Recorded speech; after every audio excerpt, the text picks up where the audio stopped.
चलिए स्टार्ट करते हैं। तो लास्ट सेशन में हमने कैप बस्ट स्टार्ट कर लिया था और हमने इसमें मेन चीज़ पढ़ी थी, एक बार इसको थोड़ा सा रिकैप कर लेते हैं। वो ये थी कि कैपिटल बस्टिंग ये हम इवैल्यूएशन करते हैं प्रोजेक्ट्स का, जो लॉन्ग टर्म इन्वेस्टमेंट प्रपोजल्स होते हैं, ठीक है। और उसको इवैल्यूएट करने के लिए we have number of techniques, जिसको हमने क्लासीफाई किया था। एक तो नॉन डिस्काउंटिंग और डिस्काउंटिंग टेक्निक्स में, राइट। जिसमें से हमने अभी डिस्काउंटिंग के बारे में तो बात ही नहीं की है, नॉन डिस्काउंटिंग की में से बात की है, और वो भी उसमें मैंने आपको दो का नाम लिखवाया था। फर्स्ट था दैट इज पे बैक पीरियड, ठीक है। ये बताता है कि आप कितने टाइम में अपना लगाया हुआ अमाउंट, यानी अमाउंट इन्वेस्टेड को क्या कर पाएंगे, वापस ले पाएंगे, रिकलेक्ट कर पाएंगे। तो टाइम जितना कम आएगा उतना अच्छा है, यानी अगर मैनेजमेंट जितने टाइम में चाहता था उतने टाइम में आ जाए या उससे कम में आ जाए तो एक्सेप्टेड, अदरवाइज रिजेक्टेड, ठीक है। बट इस मेथड के अपने क्रिटिसिज्म क्या है कि ये बहुत ही सबसे बढ़िया क्रिटिसिज्म है, टाइम वैल्यू ऑफ मनी को कंसिडर नहीं करता, ठीक है। और ये प्रॉफिट को नहीं देखता, सिर्फ अमाउंट इन्वेस्टेड को देखता है। और अगर साथ में फ़ायदे बोले तो इजी टू कैलकुलेट है, इजी टू अंडरस्टैंड है, तो वो सब चीज़ें हैं। आज हमें दूसरा जो उसका मेथड है नॉन डिस्काउंटिंग का, वो है अकाउंटिंग रेट ऑफ रिटर्न, यानी कि ARR। उससे हमें शुरुआत करनी है क्लास की, ठीक है। तो चलिए हेडिंग डालते हैं, accounting rate of return, short में we call it ARR, right. ये इकलौती ऐसी टेक्निक है पूरे चैप्टर में जिसके अंदर वी नीड अकाउंटिंग प्रॉफिट, ठीक है। Last class also we discuss कि सब में हमें कौन सा प्रॉफिट चाहिए होता है, कौन कैश प्रॉफिट चाहिए होता है, बट सिर्फ एक ये वाला मेथड है जिसके अंदर हमें अकाउंटिंग प्रॉफिट चाहिए होता है, ठीक है। और यही इसका क्रिटिसिज्म भी है वैसे, क्योंकि अकाउंटिंग प्रॉफिट ना मिसगाइड करता है चीज़ों को। क्योंकि हो सकता है आपने बहुत सारे नॉन कैश चीज़ें, एप्रोप्रिएशन चीज़ें ऐसी डाल दी हो, तो उससे कैसे पता लगेगा आपने क्या कमाया, ठीक है ना। आपको पता है उसमें विंडो ड्रेसिंग भी पॉसिबल होती है, कुछ भी कर दो, ठीक। इसलिए इसको इतना अच्छा नहीं माना जाता। ये इसका क्रिटिसिज्म है, पहला कि अकाउंटिंग प्रॉफिट को लेता है, दूसरा कि वही टाइम वैल्यू ऑफ मनी को नहीं लेता, ठीक।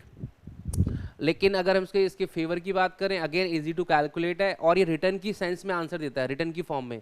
इसका जो आंसर आएगा वो रिटर्न परसेंटेज में आएगा, 14%, 15, तो वो ज़्यादा से अंडरस्टैंडेबल लगता है, ठीक है। ये इसका फ़ायदा हो गया, यानी एडवांटेज हो गई, राइट। चलो अब अकाउंटिंग रेट ऑफ निकालते कैसे, अब उस पर आते हैं। ARR what you have to do, आपके पास जितने भी साल का प्रॉफिट है, हमारा क्वेश्चन किस तरह का होगा, वही कुछ सालों का क्या दे रखा होगा आपको, प्रॉफिट या cash flow, but cash flow को हमें प्रॉफिट में कन्वर्ट करना पड़ेगा। We need average PAT, profit after tax. Word पे ध्यान देना, एवरेज CFAT नहीं बोला, एवरेज PAT बोला, ठीक है। तो प्रॉफिट तो ये तो और आसान हो गया वैसे, अगर हम देखें तो आसान इन द सेंस हमें वो डेप्रिसिएशन माइनस करना है, बट उसको ऐड बैक नहीं करना, क्योंकि हमें अकाउंटिंग प्रॉफिट ही चाहिए, ठीक है। अच्छा, नीचे इसके अंदर बेस में क्या आएगा, हम ये देखते हैं इन्वेस्टमेंट के ऊपर, ठीक है। कितना अमाउंट जो हमने इन्वेस्टमेंट किया उसके ऊपर हमने कितना कमाया। इस इन्वेस्टमेंट में ना मैं स्टार डाल रहा हूँ, उसका रीज़न ही बताता हूँ। इन्वेस्टमेंट में मैंने स्टार डाला और इंटू 100 कर दिया, यानी कि वैसे बड़ा सिंपल है, जो भी एवरेज PAT है अबाउट इन्वेस्टमेंट इंटू 100। अब यहाँ पे दो चीज़ समझने लायक हैं, बताओ। एक तो एवरेज PAT कैसे निकालोगे, किसी भी सिंपल है, तो टोटल कर दो, टोटल ऑफ PAT और divide by number of years, जितने साल का प्रोजेक्ट है, ठीक है ना। तो ये तो एवरेज निकल आएगा। अब मैंने स्टार क्यों डाला था वो सुनिएगा। इन्वेस्टमेंट, ये जो इन्वेस्टमेंट हमें लिखनी है ना, इन्वेस्टमेंट मतलब ये वही अमाउंट इन्वेस्टेड, ये ना इसको लेने के लिए ना दो चीज़ें अवेलेबल हैं। या तो आप कर लो इनिशियल इन्वेस्टमेंट, इनिशियल, तो फिर और कौन सी लेंगे। एक्चुअली इसमें एक और कॉन्सेप्ट है, वो है एवरेज इन्वेस्टमेंट का, एवरेज इन्वेस्टमेंट। तो आप कौन सा लें, एक्चुअली दोनों अलाउड है, दोनों अलाउड है, हाँ। लॉजिकली बात सही है, अगर हमने ऊपर एवरेज लिया है तो नीचे एवरेज हमें लेना चाहिए। बट अब एवरेज में लेते क्या, वो समझिएगा। अच्छा, इनिशियल तो आप समझ ही गए होंगे, जो प्रोजेक्ट में मैंने 2 लाख की मशीन ली थी, 2 लाख रुपए ले लूंगा। तो एवरेज कब लेना चाहिए, अगर हमारे क्वेश्चन में स्क्रैप वैल्यू है, स्क्रैप वैल्यू यानी टर्मिनल वैल्यू भी बोलते हैं इसको, इसके नंबर ऑफ नेम्स हैं, scrap value, terminal value, salvage value, ये ठीक है, इसको हम बोलते हैं। अगर हमारे क्वेश्चन में ये अवेलेबल है तो यही तो उस प्रोजेक्ट की लास्ट की वैल्यू है, आप समझिए। 2 लाख की मशीन 10 साल बाद 30,000 की रह गई, तो यानी वो मशीन की स्टार्टिंग वैल्यू क्या 2 लाख और एंड वैल्यू क्या 30,000, तो बेसिकली वो क्लोजिंग वैल्यू हो गई। वो कॉन्सेप्ट एवरेज निकालने का कॉन्सेप्ट क्या होता है, opening plus closing divide by 2, यही तो कॉन्सेप्ट होता है। तो वही कॉन्सेप्ट पे जाना है। अगर हमारे क्वेश्चन में स्क्रैप वैल्यू है, स्क्रैप टर्मिनल वैल्यू या सैलेज वैल्यू है, तो we should take average investment. और एवरेज इन्वेस्टमेंट का क्या फॉर्मूला हो गया, इनिशियल यानी वो स्टार्टिंग वाली initial amount plus salvage value divide by 2। समझ आ गया, ठीक है। और अगर नहीं है इनिशियल स्क्रैप वैल्यू नहीं है तो फिर आप इस इनिशियली ले सकते हैं, लेकिन एग्जाम में क्या करना है, सेफर साइड के लिए आप किसी से भी कर देना, लेकिन आप ना नीचे एक नोट डाल देना कि we could have calculated ARR। जैसे मान लो आपने एवरेज लेके किया तो नीचे नोट डाल देना we could have calculated ARR by taking initial investment instead of average investment. अगर आपने इनिशियल लिया है तो आप समझ गए, उल्टा लिख दोगे कि we could have calculated by taking average investment rather than initial investment. ये सेफर साइड के लिए है, तो ये आपको हमेशा नोट देना है यहाँ पर, ठीक है। जो नोट मैंने बोला है वो आपको लिखना है। क्लियर हो गई बात, बस इतना सही कॉन्सेप्ट है। अगर अच्छा स्क्रैप वैल्यू नहीं है तो स्क्रैप वैल्यू नहीं है तो फिर तो बेटर है कि आप इनिशियल इन्वेस्टमेंट से कर लो। नहीं नील मान सकते हैं, बिल्कुल जीरो लेके कर सकते हो आप, ठीक है। लेकिन मेरा मानना है कि मैं जब देखता हूँ इनके आंसर्स तो मुझे क्या लगता है कि जब स्क्रैप वैल्यू होती ही नहीं है तो उसको इग्नोर ही कर देते हैं, तो फिर इनिशियल वाले से ही कर देते हैं। गलत नहीं है, आप जीरो ले सकते हैं, स्क्रैप वैल्यू को उससे भी कर सकते हैं, ठीक है।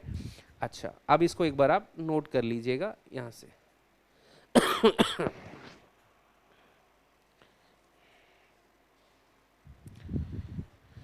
ये हो गया,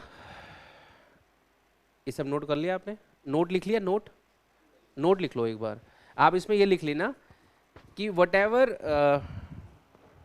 we choose to calculate initial और average, whatever we choose initial और average investment,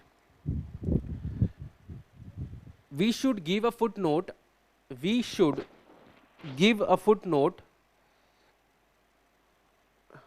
by saying that we could have calculated in other way also। और other way also मतलब other way मत लिखना, वहां तो आप समझ गए क्या लिखना है, ठीक है।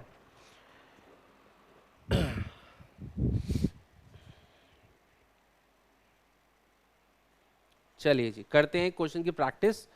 क्वेश्चन नंबर 2 आपके असाइनमेंट का, a project requiring an investment of 10 lakh. एक प्रोजेक्ट के अंदर 10 लाख रुपए चाहिए, यानी कि इनिशियल इन्वेस्टमेंट हो गई, एंड इट यील्ड्स, यील्ड्स मतलब होता है कमाना, कमाता क्या है, प्रॉफिट आफ्टर टैक्स PAT दिया हुआ है, and depreciation which as follows.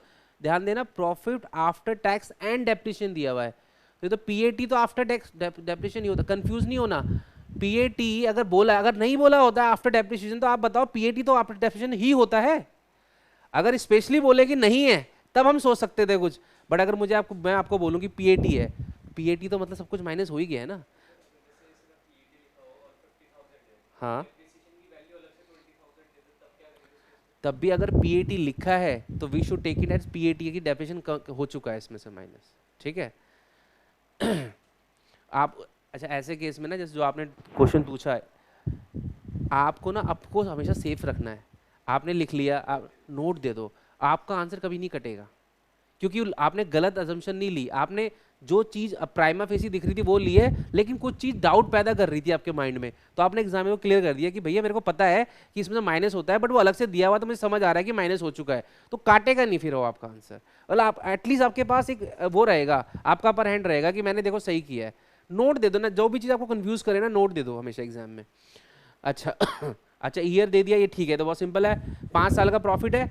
Suppose further that at the end of 5th year the plant and machinery of the project can be sold for 80,000। ये क्या है, salvage value. Determine average rate of return, बहुत ही simple question है, फटाफट से कर सकते हैं आप।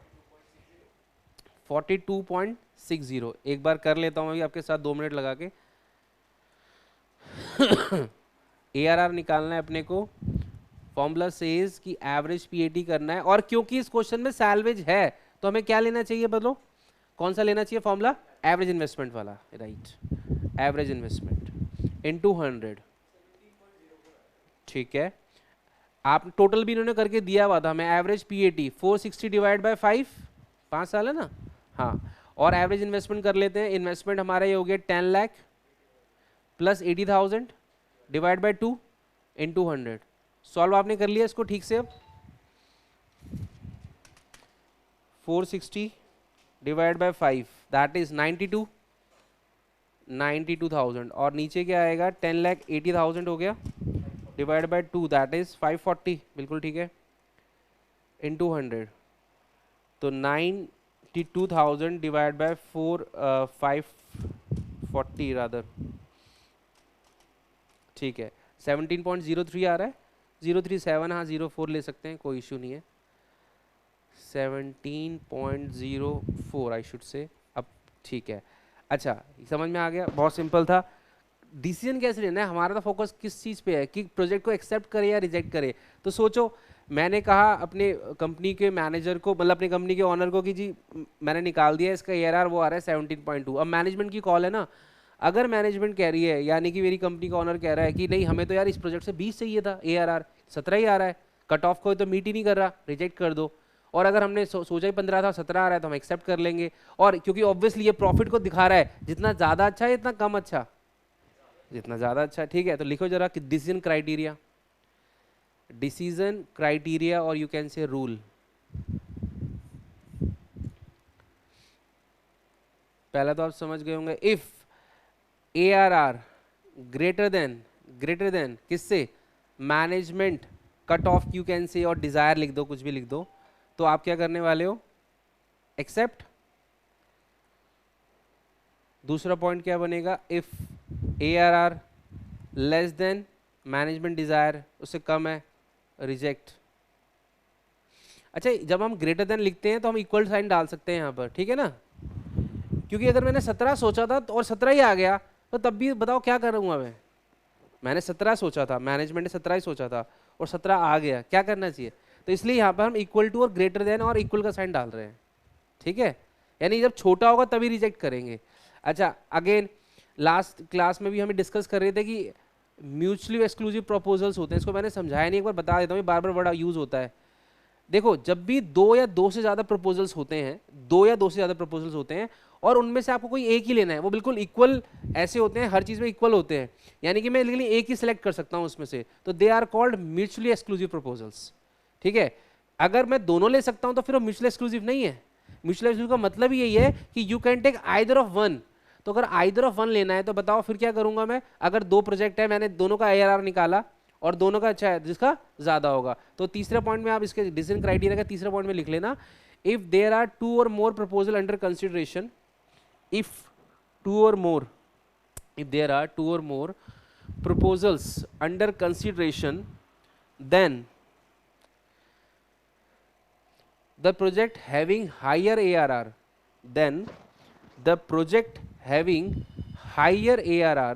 shall be selected. shall be selected. Clear है। तो ARR में तो इतना ही है और कुछ नहीं है, इससे ज़्यादा क्या हो सकता था। क्वेश्चन अगर डिफिकल्ट होता तो आपको कैश फ्लो दिए नहीं होते तो हम निकाल लेते। तो वो जो कैश फ्लो मैंने आपको शुरू में बता दिया वो तो पूरे चैप्टर के लिए सेम है, कैश फ्लो तो निकालना ही ऐसे है, बस ये है कि उसमें डिफिकल्टी लेवल थोड़ा बढ़ाते घटाते रहते हैं, वो हम क्वेश्चन में बहुत प्रैक्टिस करनी है, तो हर किसी में कैश फ्लो तो हमें निकालना ही होगा, आगे आगे जाके देख करेंगे, ठीक है। चलो, अब हमारी by doing this question we have completed the non discounted technique part, जो कि कम इंपॉर्टेंट था, बेसिकली एग्जाम में कम आता है। आज अब वो शुरू होने वाला है जो सबसे ज्यादा एग्जाम में आता है, ठीक है। तो we are starting with now discounting techniques, very very important. Yes, ये इन्वेस्टमेंट डिसीजन पढ़ रहे हैं हम, डिस्काउंटिंग टेक्निक, और इसका एक नाम और था मॉडर्न टेक्निक्स, राइट। नाम तो ये था लेकिन इसमें मेन पॉइंट क्या था, इट यूजेस यानी it considers time value of money,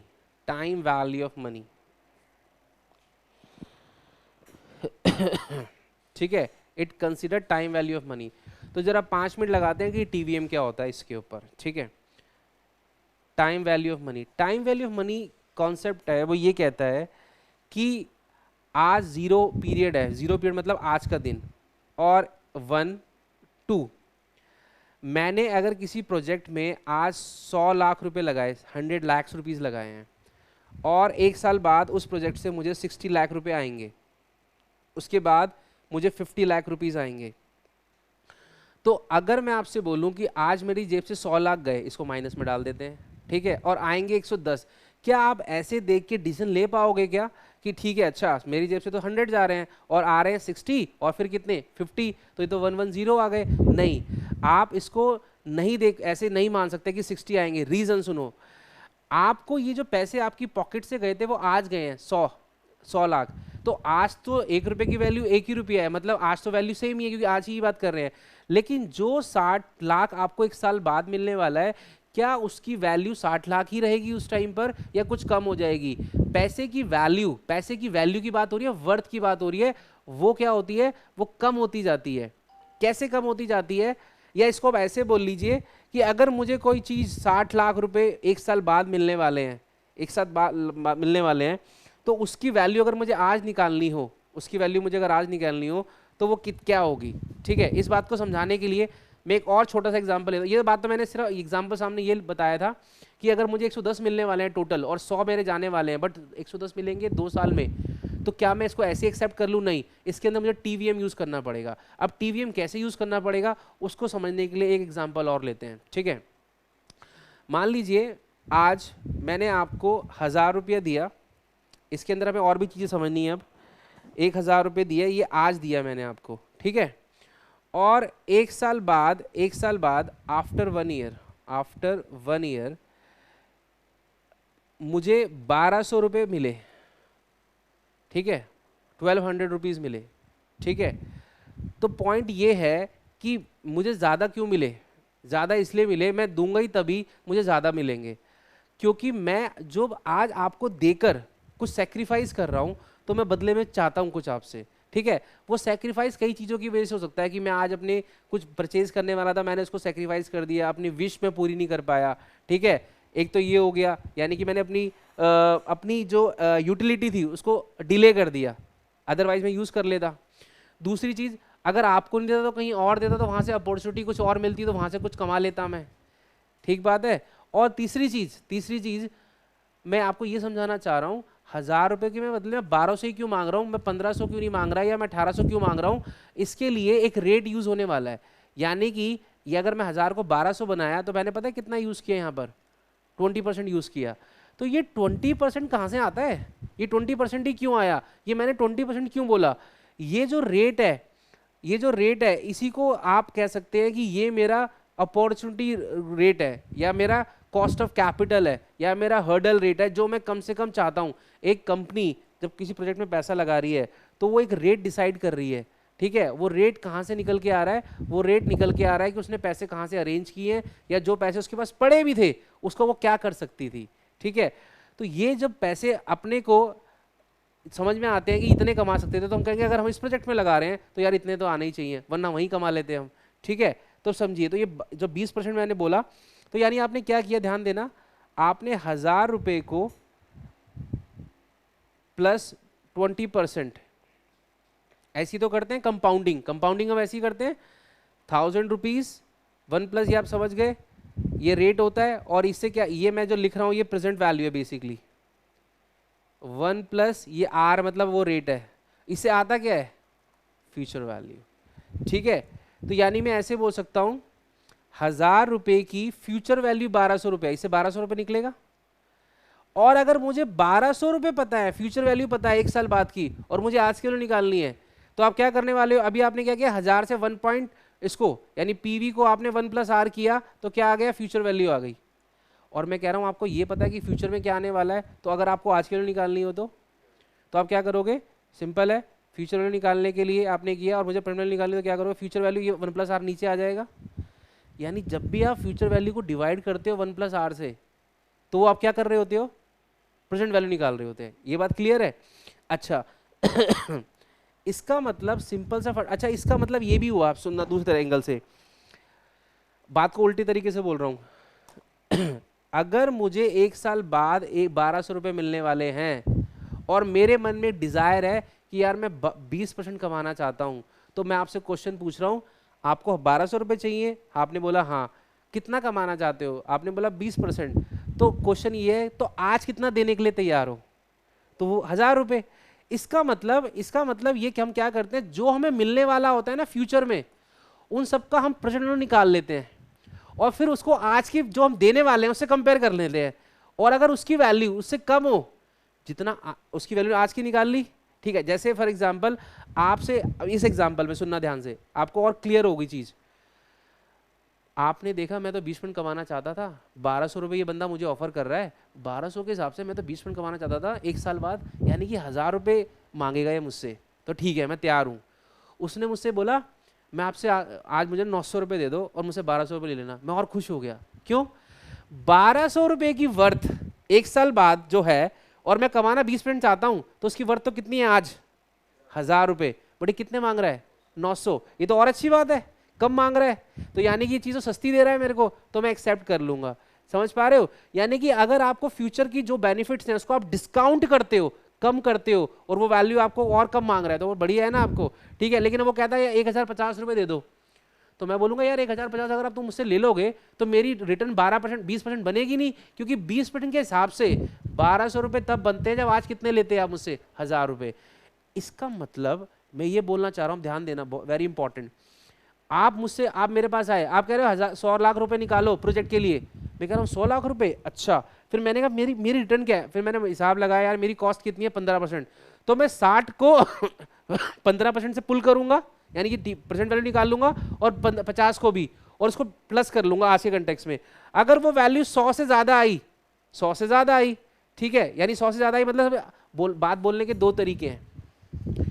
अगर आपने उसकी वैल्यू निकाली और वो वैल्यू आपका जो आउटफ्लो है और जो इनफ्लो आपका आ रहा है, इनफ्लो अगर ज़्यादा है तो इसका मतलब जेब से कम गया और आ ज़्यादा रहा है, ठीक है ना। आप ये क्वेश्चन जो हम टीवीएम कर रहे हैं, हम कर क्या रहे हैं उसमें, हम क्या करेंगे, जो भी हमें कैश फ्लो मिलने वाला होगा वो हमें फ्यूचर में मिलने वाला है, उसको हम आज के कंटेक्स्ट में निकाल लेंगे कि आज उसकी वैल्यू कितनी है। क्यों निकाल लेंगे? अरे आप कंपेयर तो तभी कर पाओगे किसी चीज को जब वो दोनों सेम फुटिंग्स पे होंगी। ये तो 100 लाख तो आज जा रहे हैं और 60 लाख एक साल बाद आएगा, 50 लाख 2 साल बाद आएगा, तो क्यों ना एक काम करें, जो आने वाला है बाद में सबको आज की वैल्यू में निकाल लेते हैं। आज अगर आज की लेवल पे वो आ गए तो आज, अब मैं आपसे अब दूसरा क्वेश्चन पूछता हूँ, आज आपकी जेब से 100 रुपये जाने वाले हैं, आज ही 110 रुपये आने वाले हैं, तो अब कोई सोच, अब टाइम वैल्यू बनने की जरूरत नहीं है आपको। अच्छा बोलोगे आज ही, तो ठीक है 10 रुपये का फायदा हो रहा है आज ही आपको, ठीक है ना। तो यानी इसलिए हम क्या करते हैं, उसको आज के कंटेक्स्ट में ले आते हैं। इसलिए ये वेरी कंपेरेबल और लॉजिकल मेथड है। जो टीवीएम को कंसिडर नहीं कर रहा वो तो फिर इसका मतलब इंटरेस्ट को इग्नोर ही कर रहा है, तो फिर वो कमाई कहाँ कर रहा है? समझ पा रहे हो आप? इसलिए टीवीएम बहुत इंपॉर्टेंट है। ये सारी बात आपको सिर्फ मैं कोशिश कर रहा था कि अगर अच्छे से दिमाग में चली जाए, काम क्या चीज़ आने वाली है, काम तो बहुत सिंपल है, यही आने वाला है। हमारा पूरा चैप्टर प्रेजेंट वैल्यू पर डिपेंड करता है, अब जो जितना भी हम पढ़ने वाले हैं। तो वो क्या करेगा, जो भी आपको मिलने वाला है फ्यूचर वैल्यू, फ्यूचर आउट, आप अभी क्वेश्चन हमने किए थे उसमें क्या था, आपको एक साल के बाद ये मिलने वाला, ये मिलने वाला, ये मिलने वाला, यानी सब फ्यूचर के फ्लोज हैं, फ्यूचर के कैश इनफ्लोज। उसको क्या करोगे आप, उसको एक डिस्काउंट करके क्या कर लोगे, आज की वैल्यू में निकाल लोगे और उस आज की वैल्यू का टोटल कर लोगे, यानी आज आपके हाथ में इतना और जा कितना रहा है इतना, कंपेयर कर लेंगे। ज्यादा अगर आ रहा है, कम जा रहा है, तो यानी कि एक्सेप्टेबल, अदरवाइज रिजेक्टेबल। ये मैंने आपको मोटा मोटा एनपीवी का बेस बता दिया। एनपीवी ऐसे निकालते हैं, जो हमारा पहला मेथड जो हम पढ़ने वाले हैं उसके अंदर हम यही काम करेंगे। लेकिन पूरे चैप्टर में अब हम निकालेंगे प्रेजेंट वैल्यू, बस मेथड का अलग फॉर्मूला चेंज होता जाएगा, मोरलेस चैप्टर इसी पे जाएगा। तो हम क्या करेंगे, यानी प्रेजेंट वैल्यू कैसे निकालते हैं, फ्यूचर वैल्यू को 1 + r से डिवाइड करते हैं। अब 1 + r से डिवाइड क्यों करते हैं, मैंने लॉजिक बता दिया आपको, 100 1000 को 1200 बना के और 1200 को 1000 बना के समझा दिया। तो 1200 को 1000 बनाने के लिए डिवाइड ही करना पड़ रहा है, तो यानी कि इसका लॉजिक क्लियर है। अब सिंपल एक और बात, 1 + r से करना है कि इसके ब्रैकेट में कुछ आएगा, सिंपल सी बात है। एक साल पहले निकालना चाहते हैं तो 1, मेरे को जो मिलने वाला है 1100 रुपये वो 2 साल बाद मिलने वाला है, तो यहाँ पे 2 आ जाएगा। और मेरे को नंबर ऑफ कैश फ्लोस है, जैसे अगर इस केस की बात करूं, ये 1 साल बाद मिलने वाला है तो 1 + r की पावर क्या 1, ये 2 साल बाद मिलने वाला है तो 1 + r की पावर क्या 2। ठीक है, समझ आ रहा है? अच्छा, तो इस तरीके से चलेगा ये। तो डिस्काउंटिंग मैंने लास्ट सेशन में भी समझाया था कि डिस्काउंटिंग वर्ड कई बार होता है कि डिस्काउंटिंग क्यों बोलते हैं। डिस्काउंटिंग सीधा फंड है, डिस्काउंट मतलब कम करना। आप क्या कर रहे हो, 1200 रुपये जो बाद में मिलने वाले हैं उसको आपने 1 + r करके क्या किया, 1200 डिवाइड बाय 1 + 0.2 और इसको पुल कर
आने के बाद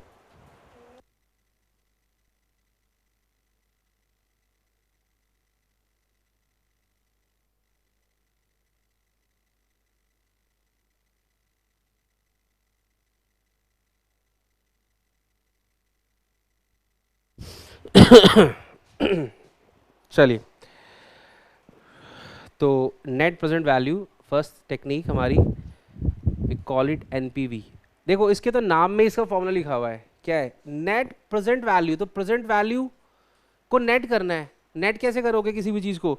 जो जाने वाला पैसा है और जो आने वाला पैसा है उसको नेट कर दिया तो नेट हो गया, और प्रेजेंट वैल्यू को करना है। तो एनपीवी निकालने का फॉर्मूला क्या है? Present values of cash inflows, जितने भी इनफ्लोज हैं उनको प्रेजेंट वैल्यू कर लो, और प्रेजेंट वैल्यू कैसे करते हैं? डिस्काउंट करके, minus present values of cash outflow. आप बोलेंगे जो पैसा जाने वाला है वो प्रेजेंट वैल्यू क्यों कर रहे हो, वो तो आज ही जा रहा है। जनरली आज ही जाएगा, लेकिन आपको याद होगा मैंने बोला था कभी कभी ऐसा भी तो होगा, वो बोलेंगे 3 साल बाद भी कुछ पैसा जा रहा है, मशीन की ओवरहोलिंग करानी है या कुछ नई वर्किंग कैपिटल डालनी है, तो वो भी तो हो सकता है। तो हम तो एक स्टैंडर्ड चीज लिख रहे हैं। हालांकि मैं अगर 90% केस में यहाँ पे अगर ये लिखवा दूँ कि इनिशियल इन्वेस्टमेंट, तो भी चलेगा, बट हम ऐसा क्यों लिखे? वो तो इनिशियल इन्वेस्टमेंट की वैल्यू आज की सेम ही है, तो वो पीवीसीओ ही, present values of cash outflow. अगर होगा तो ठीक है, वरना initial investment as it is भी लिख सकते हैं। ठीक है, तो NPV equals to PVCI minus PVCO. तो पीवीसीओ से कंफ्यूज तो नहीं हो रहे ना, इनिशियल इन्वेस्टमेंट है। पीवीसीआई अभी देखते हैं कैसे निकालते हैं, वैसे समझ में हमें आई गया मोर और लेस, फिर भी क्वेश्चन से समझ में आएगा। अच्छा, पहले इसका डिसीजन क्राइटेरिया लिख लेते हैं क्योंकि फिर क्वेश्चन पे चले जाएंगे। डिसीजन क्राइटेरिया,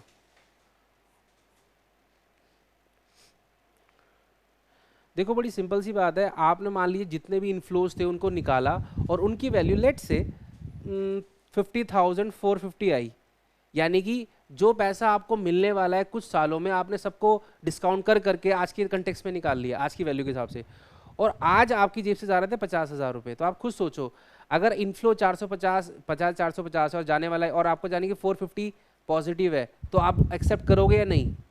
करेंगे। मैं कह रहा हूँ यहाँ 50 आता, करोगे या नहीं? 1 रुपया आए तो करेंगे। आपके दिमाग में क्वेश्चन ना आए कि 1 रुपये तो आ रहा है, अरे आपने जो रेट सोचा है, ध्यान देना। हाँ, उस पर भी आता हूँ। आपने एक रेट लिया था क्वेश्चन में, लेट से 14% कॉस्ट ऑफ कैपिटल या डिस्काउंट रेट जिसको हम बोलते हैं, वो 14% आप सोच के बताना, वो 14% सिर्फ आपकी कॉस्ट है या 14% में आपने ये सोच लिया कि मैं इतना कमाना चाहता हूँ? दोनों चीजें हैं। वेरी गुड, उसके अंदर सब कुछ है। तो अगर 14% जो आप चाहते थे वो आपने अचीव कर लिया और 1 रुपया भी आ रहा है, तो आप तो जो चाह रहे थे उससे ज्यादा ही कमा रहे हो। ठीक है, और तो अब आपका क्वेश्चन कि जीरो आता है, तो देखो आप बुक में देखोगे ना, तो वो ना जीरो के लिए बोलते ही नहीं है। वो क्या करते हैं, या तो सीधा लिखा होगा, मैं अभी डिसीजन क्राइटेरिया लिखवा रहा हूँ, इस क्वेश्चन पे आता हूँ अभी, जीरो वाले पे। इसमें क्या लिखा होगा, if NPV greater than zero, तो आप समझ गए ग्रेटर देन जीरो होगा तो यानी बड़ा है, यानी प्लस में वाला 1 2 3 जो भी है, तो एक्सेप्ट करोगे ही करोगे, कोई दिक्कत ही नहीं है। दूसरा, if NPV less than zero, मतलब नेगेटिव। नेगेटिव तो चाहे 1 रुपया हो, यानी कि जो मैंने सोचा मैंने कर ही नहीं पाया, तो मैं क्यों एक्सेप्ट करूंगा, यानी रिजेक्ट। आपने क्वेश्चन पूछा अगर जीरो आ गया, तो मैं पहले आपसे पूछता हूं, अगर जीरो भी आ गया, जीरो, इसका मतलब क्या हुआ? जीरो आने का मतलब ये हुआ कि आपने 14% डिस्काउंट लिया था या 15% लिया था, और आप जब डिस्काउंट रेट लेते हो तो अपनी अपॉर्चुनिटी कॉस्ट, अपना प्रॉफिट सब देख लेते हो। तो यानी कि अगर वो करने के बावजूद आपका जीरो आ रहा है, मतलब वो आपने अचीव कर लिया या उससे पीछे रह गए? कर लिया। तो मेरे हिसाब से बुक में नहीं लिखा हुआ ये चीज, लेकिन अगर आप मेरी अंडरस्टैंडिंग पूछेंगे तो यहां पर ये होना चाहिए, जीरो से बराबर या बड़ा हो तो एक्सेप्ट कर लेना चाहिए। क्वेश्चन में कभी कभी हिंट दे दिया जाता है कि उनको ज़्यादा ही चाहिए या नहीं है। अच्छा, वैसे ना पूछते नहीं है, आप कभी नहीं देखेंगे कि जीरो आएगा, यू विल नेवर फाइंड कि जीरो आए। लेकिन मैं कह रहा हूँ आ जाए 1% तो भाई मेरे हिसाब से एक्सेप्ट कर लेना, बुक में दिया नहीं हुआ वैसे। ठीक है, और लॉजिक मैंने आपको बता दिया कि आना, क्योंकि करना ही चाहिए। क्योंकि अगर 14% या 15% मेरी कॉस्ट होती तो आप बोल सकते थे यार आप कॉस्ट के लिए थोड़ी बैठे हो, आपने कॉस्ट ही अचीव करी तो घर ही बैठ जाते, फिर क्या फायदा हुआ ना। ना, 14% निकाला गया है, आपकी अपॉर्चुनिटी कॉस्ट, आपका प्रॉफिट, सब कुछ आपने देख के फिर 14% रेट बोला है, तो इसका मतलब आपकी उसमें प्रॉफिट्स भी आ गए हैं। ठीक है, इसलिए वी एक्सेप्ट द डिसीजन अगर उस केस में। हाँ बिल्कुल, आपने बोला जीरो आने के बाद भी हम प्रॉफिट तो कमा ही रहे हैं, मैं भी यही बोल रहा हूँ कि जीरो आने के बाद भी हम प्रॉफिट तो कमा ही रहे हैं। ये तो रादर अगर ये प्लस आ रहा है तो जितना मैंने सोचा था आना चाहिए उससे ज़्यादा कमा रहा हूँ, तो इसलिए एक्सेप्ट तो करूँगा। ठीक है, तो आप ये लिख सकते हैं, बट जनरली आपको बुक में नहीं मिलती है, वो लिखते नहीं है, इस चीज़ से बचते हैं, पता नहीं क्यों, लेकिन आना चाहिए यहाँ पर। ठीक है, डिसीजन क्राइटेरिया समझ में आ गया। अच्छा, again mutually exclusive proposals, there are two और मोर, किसको लोगे? जिसका एनपीवी ज़्यादा होगा। ठीक है, लिख लो, if there are two or more proposal under consideration,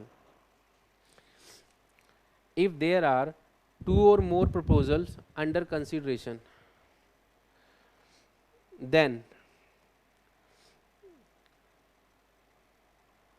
the project having higher NPV, then the project having higher NPV shall be selected, shall be selected। दो से ज़्यादा होगा तो ज़्यादा वाला लोगे। ठीक है, ऑब्वियसली जीरो से तो ज़्यादा होना चाहिए, और फिर आप उनमें जो ज़्यादा होगा वो ले लेंगे। ठीक है ना, चलो अब इस क्वेश्चन को करते कैसे हैं, एक छोटा इसका फॉर्मेट बनाते हैं, क्वेश्चन भी करेंगे साथ साथ। जब भी हमें एनपीवी निकालना होगा तो we generally make a table computation of net present value यानी एनपीवी। इसके अंदर हमें जनरली कौन सी कॉलम्स की जरूरत होगी? देखो, सबसे पहले ईयर, ठीक है ना, यानी कि आपका 1 2 3,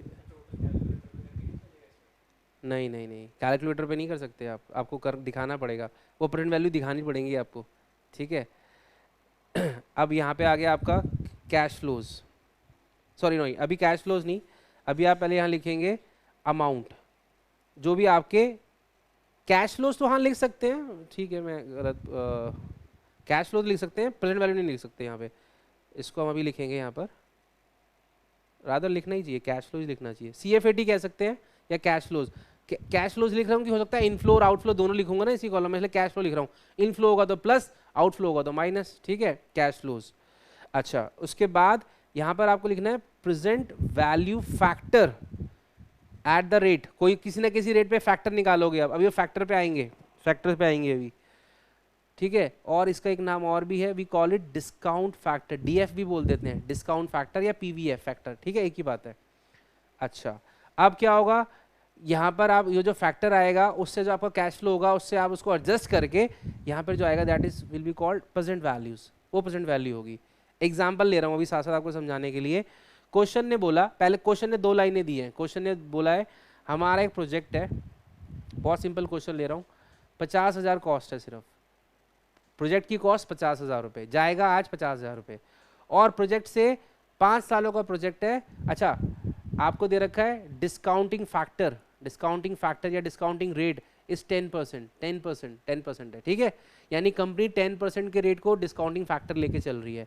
ठीक, ओके, यानी ये हमारा प्रेजेंट वैल्यू निकालने का वो रेट हो गया। ठीक है, फैक्टर हो गया, अभी करेंगे इसको यूज़। क्वेश्चन ने बोला आपको क्या क्या मिलेगा, पहले साल 12,000, दूसरे साल आपको 15,000 मिलेंगे, फिर आपको मिलेगा 18,000, फिर मिलेगा 10,000, और फिर मिलेगा अगेन 18,000। ठीक है, ये सब आपको मिलेगा।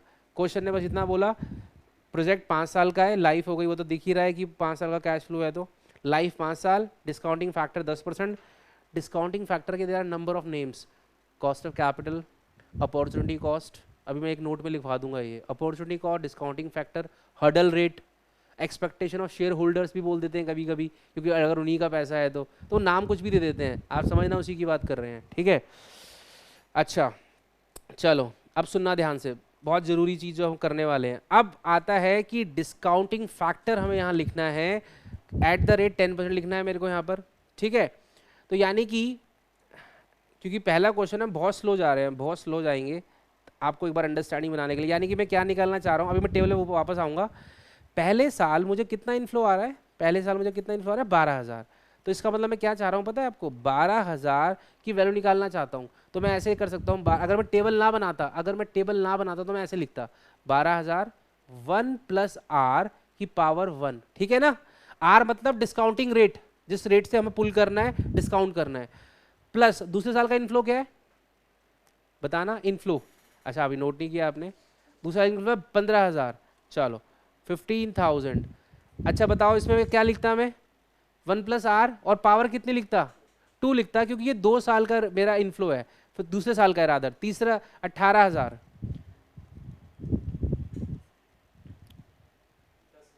ठीक है, फिर 10,000 है, 1 प्लस आर पावर 4 और 10,000 दोबारा 18,000, 1 प्लस आर पावर 5, ठीक है, ऐसे ही होता। अच्छा अब सुनो ध्यान से, अब फिर क्या करता, फिर मैं करता 12,000, 1 प्लस आर 10% है, परसेंट है ना, तो परसेंट को हमें तो आर लिखना है, तो 10/100 कितना हो गया 0.10, तो 0.101, इसका मतलब यहाँ पे क्या होने वाला है 15,000, 1 पॉइंट, अब मैं डायरेक्ट लिख रहा हूँ 1.1, अगर 1 को 0.10 से ऐड करूंगा तो 1.10 हो जाएगा ना, ये पावर 2। तीसरा क्या होने वाला है 18,000, 1.10 power 3, then 10,000, 1.10 power 4, then 18,000, 1.10 power 5, ऐसे ही है, ठीक है।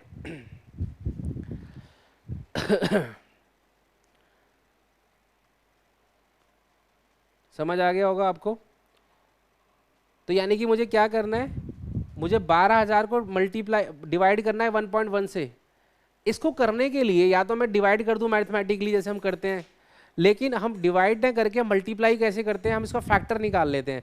यानी कि बेसिकली मुझे करना क्या है 12,000 को 1.1.0 से मल्टीप्लाई करना है, यानी जो भी इसका आंसर होगा, जो इसका आंसर होता है इसको वी कॉल्ड डिस्काउंटिंग फैक्टर। यानी मैंने 1 को 1 से डिवाइड करके ना 1.10 से एक वैल्यू निकाल ली, उसको हम क्या बोलते हैं डिस्काउंटिंग फैक्टर, या इसका एक और नाम है प्रेजेंट वैल्यू फैक्टर, ठीक है। अब इसका मतलब मुझे दूसरी मेरी वैल्यू क्या थी 12,000 के बाद 15,000, 15,000 को 1.10 के 2, यानी इसको सॉल्व करूंगा, इसको सॉल्व करने के बाद इसका क्या नाम होगा, ये भी डिस्काउंटिंग फैक्टर ही है, लेकिन ये 2 साल का डिस्काउंटिंग फैक्टर है, ठीक है ना।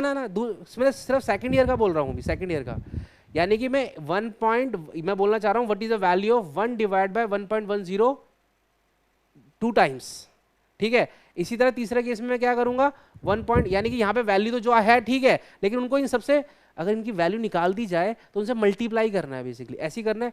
तो हमें कैल्सी पे शॉर्टकट पता होता है कि मतलब कैल्सी में हम कर सकते हैं कि सीधा इसकी वैल्यू निकाल लो और उससे अपनी वैल्यू को मल्टीप्लाई करते रहो, और ये करने में ना ईज बढ़ती है। ऐसा लिखना बहुत लेंदी एक्सरसाइज है, ऐसे कोई लिखता नहीं है, ये सब समझाने के लिए बता रहा था आपको।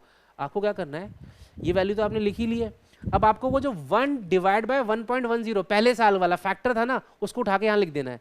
और वो कैसे लिखना है कैल्सी में, बहुत सिंपल है। आप क्या करेंगे अपने कैलकुलेटर में 1 डिवाइडेड बाय 1.10 और आपकी वैल्यू आ गई 0.9090, तो ये आपका क्या हो गया डिस्काउंटिंग फैक्टर 9090। दोबारा मेहनत नहीं करनी है आपको, अब दोबारा इक्वल का साइन प्रेस करना है। तो जो आंसर आया है वो दूसरे साल का डिस्काउंटिंग फैक्टर है, यानी कि ये आया है 8264। ध्यान से सुनना, ये बता क्या रहा है, सबसे इंपॉर्टेंट चीज है, ये 9090 बोलता है 1 रुपया। मैं दोनों तरह से बोलूंगा इसको, प्रेजेंट वैल्यू के एंगल से, फ्यूचर वैल्यू के एंगल से। पहले मैं बोलता हूँ फ्यूचर वैल्यू के एंगल से, यही बोलना चाह रहा है जो रुपया आज जो आज 90 पैसे है चीज, जो आज 90 पैसे की चीज है, अगर उसको 1 रुपया बनना है तो यानी 1 साल बाद वो कितना बन जाएगा 1 रुपया।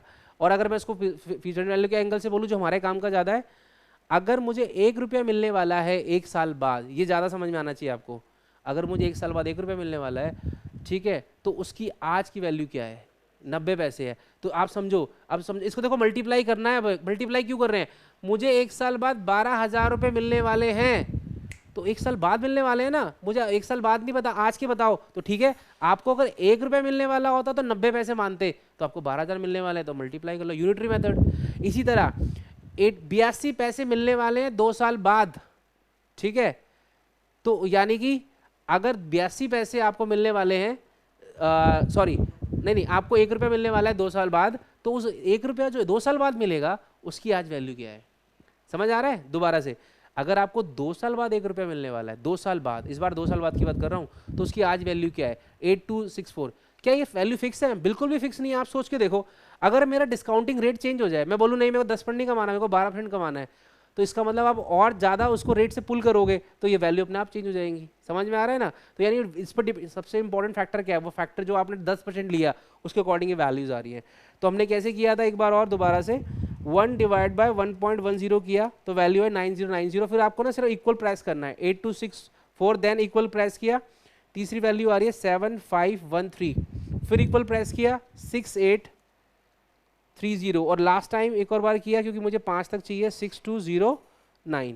आप 4 डिजिट तक ले लें, 4 तक नहीं भी लेना हो तो 3 डिजिट तक भी चलेगा। चलेगा मैं बोल रहा हूँ, सुनना ध्यान से। कभी कभी ना क्वेश्चन ही आपको इंडिकेट कर देता है कि कितने डेसिमल तक काम करना है, तो फिर अलग बात है, फिर क्वेश्चन को स्टिक रहना उसी पे। कभी कभी सिर्फ 2 डिजिट भी यूज़ करवाते हैं वो लोग, सिर्फ बोलेंगे कि 2 डेसिमल तक ले, तो ठीक है फिर हम राउंडिंग ऑफ कर देंगे। बट अगर क्वेश्चन ने कुछ नहीं बोला, बेटर है कि आप 4 लें, बट अगर आपको लगता है सर 4 तो बहुत ज़्यादा हो गया तो 3 तो लेना ही पड़ेगा, ठीक है। अब आपको क्या करना है, अब 12,000 जो 1 साल बाद मिलने वाले हैं, तो उसके हिसाब से आपको 1 रुपये की वैल्यू निकाल ली, तो 12,000 को मल्टीप्लाई करके वैल्यू निकालेंगे।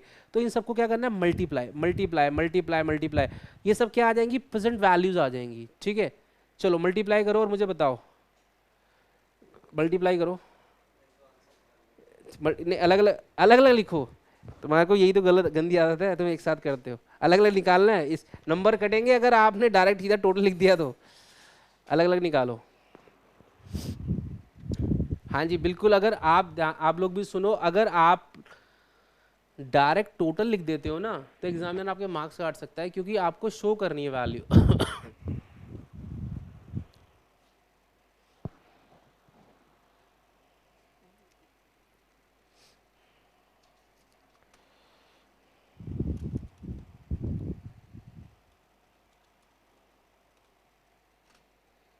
फर्स्ट वैल्यू क्या आ रही है, 10,908, क्रॉस चेक करते रहना।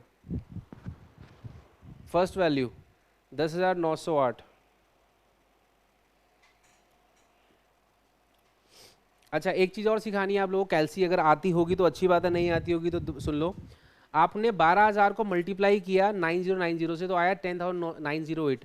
इसको आपके कैलसी में एक साइन है m प्लस का, उसको m प्लस में आपको डाल देना है, मेमोरी में चला गया है, ठीक है। इससे क्या होगा, जब आप सब मल्टीप्लाई करते रहोगे आखिरी में आपको टोटल चाहिए तो आपको दोबारा ऐड नहीं करना पड़ेगा, एक ही बटन जो है आपका MRC या GT का बटन प्रेस करके आपका आंसर आ जाएगा।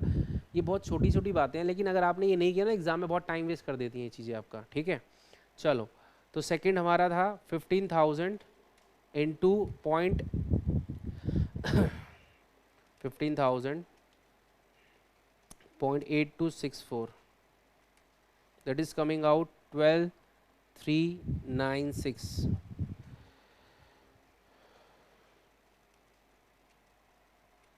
Now 18,000 into 0.7513, it is coming out, अब देखो ये पॉइंट्स में आ रहा है तो मैं राउंड ऑफ कर रहा हूँ, 13,523 रुपये 40 पैसे आ रहा है, तो 523 ले रहे हैं इसको, ठीक है। इसी तरह आपका नेक्स्ट है 10,000 है तो ये हो जाएगा 6,830 और लास्ट है 18,000 into 0.6209, it is coming out 11,176, right. इसका टोटल बताइए, ठीक है 54,836.83। हो सकता है 1-2 रुपये का फ़र्क हो आपके और मेरे आंसर में, क्योंकि हमने राउंड ऑफ, इतना चलेगा, कोई टेंशन वाली बात नहीं है इसके अंदर, बिल्कुल चलेगा, कोई बात नहीं। 54,836 बोल रहे हैं आप, ठीक है। अच्छा आपने क्या किया, ध्यान से सुनना, आपने जितने भी इनफ्लोज थे, इनफ्लोज उन सबकी क्या निकाल ली, प्रेजेंट वैल्यू। तो ये क्या गया, that is become present values of cash inflow. यही तो PVCI है, कैश इनफ्लो, उसका आपने प्रेजेंट वैल्यू निकाल लिया। यानी कि वो जो पैसा आपको दिख रहा था ना 12,000, 15,000 कितना होगा, 27 और 18, ये हो गया 30, 27, 45, 55 एंड 18, 73। यानी जो पैसा आपको दिख रहा था कि 5 साल में आएगा 73, और उसकी वैल्यू कितनी होनी चाहिए आज के कंटेक्स्ट में, समझ पा रहे हो आप, 54,000। इसको समझाने के लिए एक तरीका और बताया था मैंने, जो आपको मिलने वाला है उसके लिए आपकी जो वर्थ बनती है देने के लिए, जो आप देने के लिए तैयार हो, 10% कमाना चाहते हो आप, 54,000 देने के लिए तैयार हो, लेकिन आपसे मांगा कितना जा रहा है, 50,000, तो आपका तो समझ गए NPV पॉजिटिव आने वाला है, यानी जो चाह रहे थे उससे ज़्यादा कमा रहे हो, तो इसको ऐसे समझ सकते हैं आप, ठीक है। तो आप क्या करते हैं इसमें से, लेस PVCO। तो PVCO के केस में तो इनिशियल इन्वेस्टमेंट ही है मेरी, और कुछ है नहीं क्वेश्चन में। अगर होता भी तो क्या होता, मैं जो भी आउटफ्लोज होते उनके भी प्रेजेंट वैल्यू निकाल लेता, मान लो एक और होता तो, पर इस यहाँ पे जरूरत नहीं है।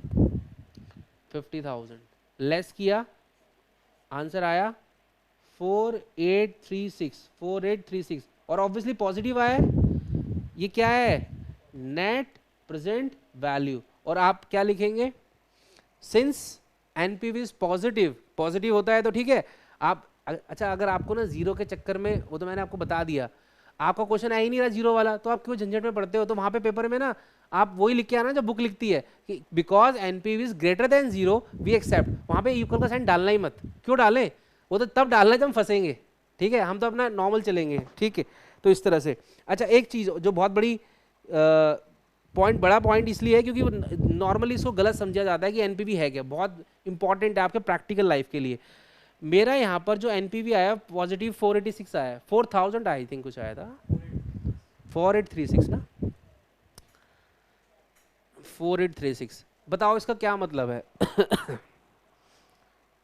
आपके दिमाग में क्या आता है, ये क्या है 4836 क्या है, ये आपने प्रॉफिट कमाया है प्रोजेक्ट से इतना, नहीं, क्या है ये,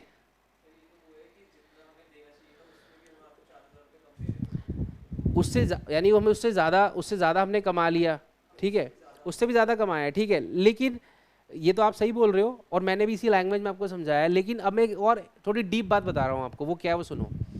ये जो 4836 है ना, this is not the net profit. अरे नेट प्रॉफिट तो वो होता है जो आप, जैसे आपने एक साल में सेल इतनी करी, आपने सारे खर्चे माइनस किए और वो निकाले, ये होता है नेट प्रॉफिट। तो ये तो सारे नेट प्रॉफिट्स को कंसिडर करके, कैपिटल एक्सपेंडिचर को माइनस करके जो निकाला है, actually this is the value addition. Value मतलब ये, इससे आपकी कंपनी की क्या बढ़ गई पता है आपको, नेट वर्थ बढ़, नेट वर्थ नहीं कह सकते, इससे इससे वैल्यू बढ़ गई आपकी कंपनी की। वैल्यू का मतलब क्या होता है, आप ही कह सकते हैं जो आपकी कंपनी की मार्केट वैल्यू है ना, मार्केट वैल्यू, जो मार्केट में वैल्यू चल रही है आप कंपनी की, ठीक है, वो आपकी वैल्यू बढ़ गई है आपकी, ठीक है। यानी कि ये आपके, ये प्रोजेक्ट आपके लिए इतनी वैल्यू एडिशन कर रहा है, प्रॉफिट नहीं बोल रहा मैं इसको, this is not profit, profit से कुछ ज़्यादा चीज़ है ये, ठीक है, रादर ये आपकी कंपनी की उसको बढ़ा रहा है, वैल्यू को बढ़ा रहा है, ठीक है। अब आप बोलेंगे वैल्यू क्या होता है, तो बड़ा सिंपल है, मैंने बोला वैल्यू क्या होती है, मार्केट वैल्यू।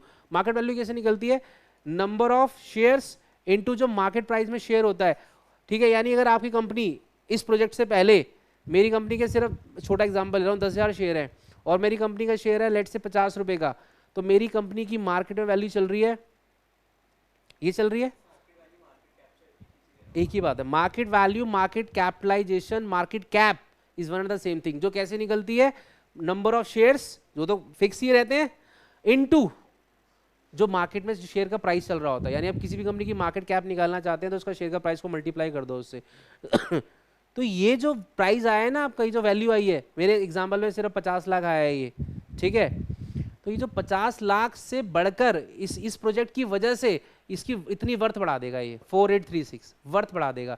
तो वर्थ क्या एग्जैक्टली ऐसे हो गया, ऐसा हो जाएगा कि वो 54 उसमें 4000 ऐड हो जाएंगे, ऐसे नहीं होगा, इसका शेयर का प्राइस बढ़ना शुरू हो जाएगा, ठीक है। यानी कि जब मार्केट एक्चुअली प्रैक्टिकली अगर हम इसको समझें तो ये है, जैसी कंपनी को पता, जैसे न्यूज़ आती है कि कंपनी को प्रोजेक्ट मिल रहा है और अगर उस प्रोजेक्ट से ये एस्टिमेट हो रहा है कि इससे इनका एनपीवी क्या आएगा, पॉजिटिव आएगा, तो उससे क्या होना शुरू हो जाएगा, कंपनी की जो मार्केट वैल्यू है वो, यानी शेयर की वैल्यू क्या हो जाएगी, बढ़नी शुरू हो जाएगी। तो इसका मतलब उसने किस पे इंपैक्ट डाला, मार्केट प्राइस पे, तो इसका मतलब वो मार्केट प्राइस को बढ़ाती है, ठीक है। तो इस तरह से अंडरस्टैंडिंग के लिए आप समझ सकते हैं कि ये होता है, ठीक है। बट हमें लिख के तो क्या आना है, सिर्फ एक ही line, since NPV is greater than zero positive, या फिर so the company should accept the proposal. क्या, हाँ बिल्कुल, जो बड़ी बड़ी कंपनी है वो देखते ही हैं। आप देखो रातों रात, आपको पता है, आपको रातों आज खबर आई कि इस कंपनी को इतने हजार का प्रोजेक्ट, इतने 1000 करोड़ का प्रोजेक्ट मिलने वाला है, तो जो एनालिस्ट बैठे हैं वो यही तो करने वाले हैं, प्रोजेक्ट का एस्टिमेशन है कितना प्रोजेक्ट मिलने वाला है, इससे क्या क्या इनका क्या प्रॉफिट होगा, ठीक है। इनकी ऑर्डर बुक चेक करते रहते हैं, इनको नया ऑर्डर क्या मिला है, वहां से निकालते हैं, अच्छा इससे तो इतना एस्टिमेट हो जाएगा इनका शेयर।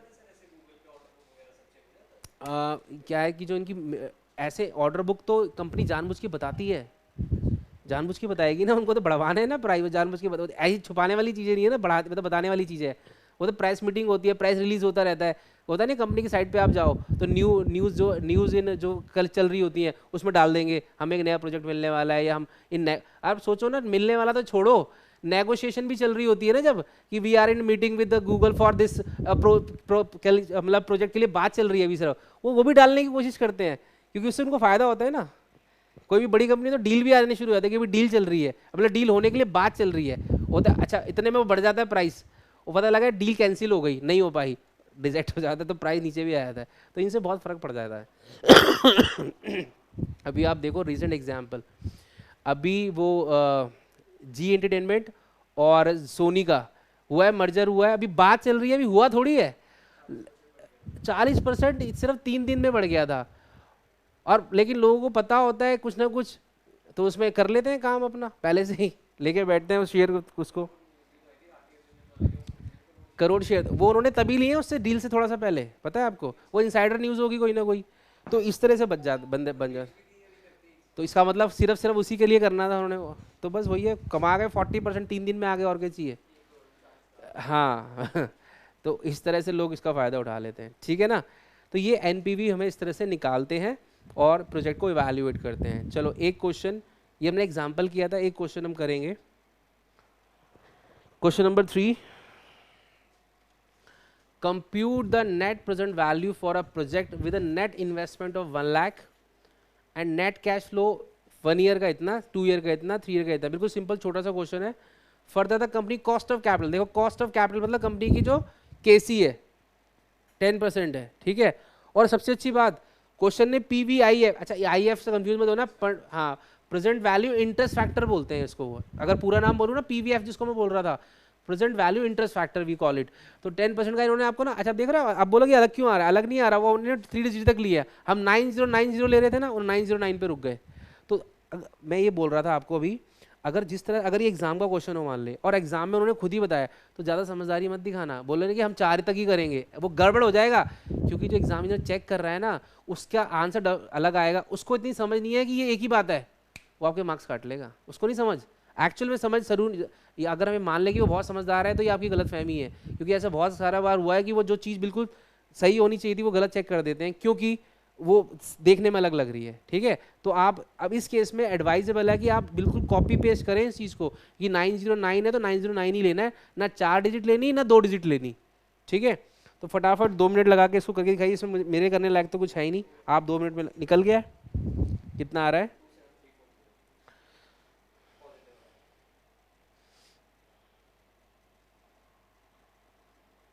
कितना 27340, ठीक है, चेक तो नहीं करना, यही आएगा, चलो ठीक है जी। तो थर्ड का आंसर ये है, ट्राई कर लीजिएगा, जिन्होंने नहीं किया होगा वो एक बार इस मैच कर लेंगे, इससे करना तो बहुत आसान ही था। आउटफ्लो तो आपको दिख ही रहा है 1 लाख रुपए है, और इनफ्लो को क्या करोगे 55,000 इंटू, अगर मैं ओरली करा रहा हूँ ओरली, आप इसको क्या करने वाले हो 55,000 को मल्टीप्लाई किससे करने वाले हो, इंटू 0.909, 80,000 को किससे मल्टीप्लाई करने वाले हो बताओ 826, और 15,000 को किससे करने वाले हो मल्टीप्लाई 751, इन तीनों को मल्टीप्लाई करके ऐड करने वाले हो और माइनस करने वाले हो क्या 1 लाख, और आंसर क्या आ जाएगा एनपीवी, ठीक है ना। तो इस तरीके से क्वेश्चन करना था, बहुत ही इजी क्वेश्चन था, मतलब इतना आसान तो नहीं आएगा कि एग्जाम में, लेकिन फंडामेंटली आपको समझ आना चाहिए कि करना ऐसी है, ठीक है।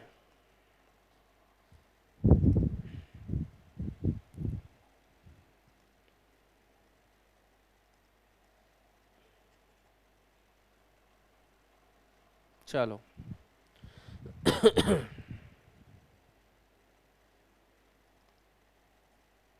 यूज नहीं हो रहा,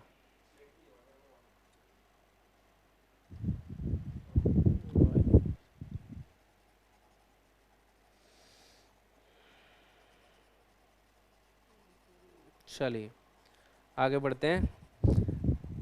अभी एक क्वेश्चन और कर लेते हैं, थोड़ा सा इस पर ग्रिप बनानी है हमें, टाइम वैल्यू इस पे अपना एनपीवी पे अगर देख लेते हैं, डिस्कस कर लेते हैं ओरली अगर लगता है तो, अदरवाइज यहाँ पे कर लेते हैं क्वेश्चन।